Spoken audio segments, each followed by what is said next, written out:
wabarakatuh. Perkenalkan, nama saya Tiara Ayu Malasari dengan NPM A1220059 dari kelas 5B Prodi Pendidikan Bahasa dan Sastra Indonesia. Video ini saya akan membahas tentang analisis wacana dengan berbagai topik. Topik pertama yaitu hakikat dan perkembangan analisis wacana. Lalu topik kedua yaitu unsur pembangun teks wacana dalam peristiwa komunikasi. Lalu topik yang ketiga yaitu jenis wacana sebagai sumber data analisis penelitian. Dan topik keempat yaitu prosedur analisis data dari metode-metode penelitian analisis. Hakikat analisis wacana berdasarkan asal-usul dari katanya berasal dari bahasa Inggris yaitu discourse atau yang dapat diartikan sebagai ceramah. Lalu terdapat juga dalam bahasa Sanskerta yaitu words, word, vak atau yang dapat diartikan sebagai berkata atau berucap. Arifin dan kawan-kawan 2015 menjelaskan wacana sebagai satuan terlengkap di atas kalimat dan satuan gramatikal yang tertinggi dalam hierarki gramatikal. Shifrin 2007 dan Al-Fasilah 2015 menjelaskan analisis wacana sebagai salah satu disiplin ilmiah dalam linguistik yang secara khusus mengaji tentang wacana baik secara internal maupun eksternal. Perkembangan analisis wacana Masalah Flower, Robert Hartley, Colgate Christensen Trio yaitu critical linguistic atau analisis bahasa kritis. Lalu masa Theo van Leeuwen meneliti suatu kelompok atau orang dimarginalkan posisinya dalam wacana, teknik pengeluaran atau eksklusi dan pemasukan. Lalu masa Sarah Mills yaitu wacana yang dilihat dari kacamata feminisme. Lalu masa Theo van Dijk faktor konjungsi sebagai elemen terpenting dalam produksi wacana. Lalu seharusnya Wodak analisis wacana harus memperhatikan konteks kesejahteraan. Lalu masa Ernesto Laszlo memodifikasi dua tradisi teoritis utama yaitu marxisme dan strukturalisme. Lalu masa Michael Halliday penggunaan bahasa harus memperhatikan konteks linguistik dan konteks ekstralinguistik.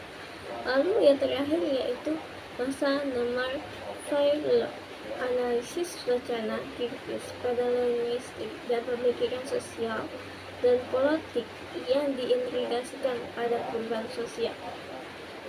Analisis 1.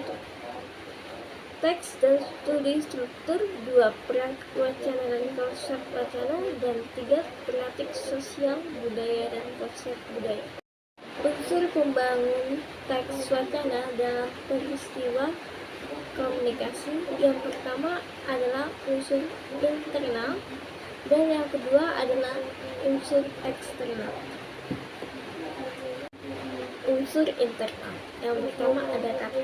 Kata sendiri merupakan unsur yang diucapkan sebagai perwujudan pikiran yang digunakan dalam berbahasa. Lalu yang kedua adalah kalimat, yaitu satuan ujaran yang berdiri sendiri yang berisi balasan. Lalu yang ketiga yaitu teks, yaitu ujaran yang dasarkan berdasarkan tidak utuh. Lalu yang terakhir ada konteks. Konteks sendiri yaitu teks yang mendampingi teks lain dan memiliki keterkaitan dan kesejajaran. 7. Standar tekstualitas yang didefinisikan oleh Theo Crandall dan Berwas. Teks yang memenuhi standar tersebut dapat dikatakan sebagai wacana yang komunikatif yang terdiri dari yang pertama ada koherensi yang merupakan kepaduan, keutuhan, dan hubungan bentuk. Lalu ada koherensi, yaitu bukan makna atau isi kalimat. Lalu ada intentionality, yaitu sikap penghasil teks. Lalu ada acceptability, yaitu sikap penerimaan teks. Lalu ada informativity, tingkatan diharapkan atau tidak, dikenal atau tidak dikenal peristiwa yang disampaikan. Lalu ada situationality, yaitu faktor-faktor yang membuat teks relevan dengan suatu kejadian. Lalu ada intertextuality, yaitu faktor-faktor yang membuat pelaksanaan suatu teks tergantung pada pengetahuan teks yang disampaikan sebelumnya. Unsur eksternal bicara. Yang pertama ada waktu atau tempat atau suasana. Yang kedua ada instrumen. Yang ketiga ada cara atau etika. Yang keempat rasa, nada, ragam. Yang kelima ada amanat atau tujuan. Istilah implikatum non causal. Yang pertama ada presupposisi, yaitu penanggapan atau asumsi awal penutur yang sama dengan lawan tutur. Yang kedua ada referensi. Yang ketiga ada inferensi, yaitu makna dari pendengar secara konteks sosial budaya. Lalu yang keempat ada konteks, sesuatu yang menyertai teks, yaitu linguistik dan ekstralinguistik, lalu verbal dan non-verbal. Bellingham 1992 membuat singkatan speaking yang terdiri dari pertama yaitu setting, lalu partisipan, lalu ends atau penyelesaian, lalu eksekuensi atau pokok tuturan, lalu key atau nada tuturan, lalu ada instrumentalities, yaitu saran, lalu norms atau norma, lalu ada jenis atau jenis analisis wacana. Menurut Sembarangan 2003, sarana untuk mengungkapkan wacana terbagi dari berbagai jenis. Yang pertama wacana nasional, yaitu Indonesia. Lalu wacana bahasa lokal atau daerah, yaitu bahasa Jawa, Bali, Sunda, Madura, dan sebagainya. Lalu wacana bahasa internasional, yaitu bahasa Inggris. Lalu wacana bahasa lain seperti bahasa Belanda, Jerman, Perancis, dan sebagainya. Jenis-jenis analisis wacana berdasarkan pemakaiannya. Yang pertama monolog, satu orang tutur, yaitu wacana yang tidak melibatkan bentuk tutur percakapan antara dua pihak yang berkaitan atau yang berkepentingan. Lalu dialog, dua orang penutur, yaitu berupa percakapan antara dua pihak. Lalu polilog, lebih dari dua penutur, yaitu wacana yang melibatkan partisipan pembicaraan di dalam konversasi.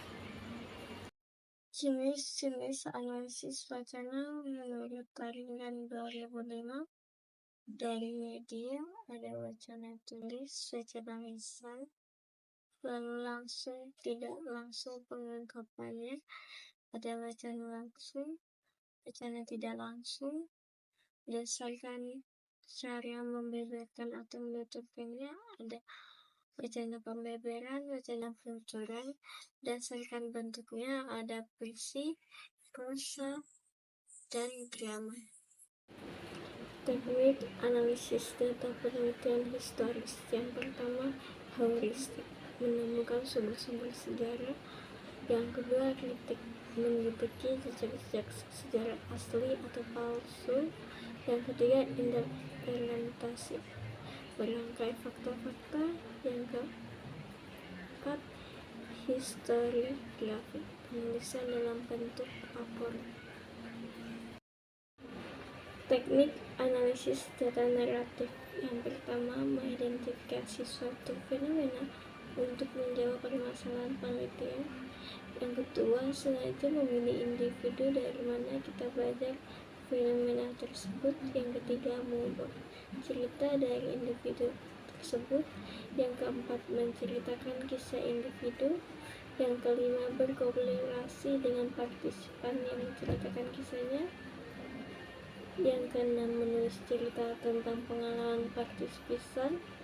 Yang ketujuh, memvalidasi keakuratan laporan. Analisis data etnografi dan studi kasus. Yang pertama, interpretasi makna berbagai tindakan manusia. Yang kedua, interpretasi fungsi berbagai tindakan manusia. Yang ketiga, mendeskripsikan berbagai tindakan manusia. Yang keempat, penjelasan secara verbal, lalu ditranskripsikan tanpa harus terlalu banyak memandang kuantifikasi dan statistik dari berbagai tindakan.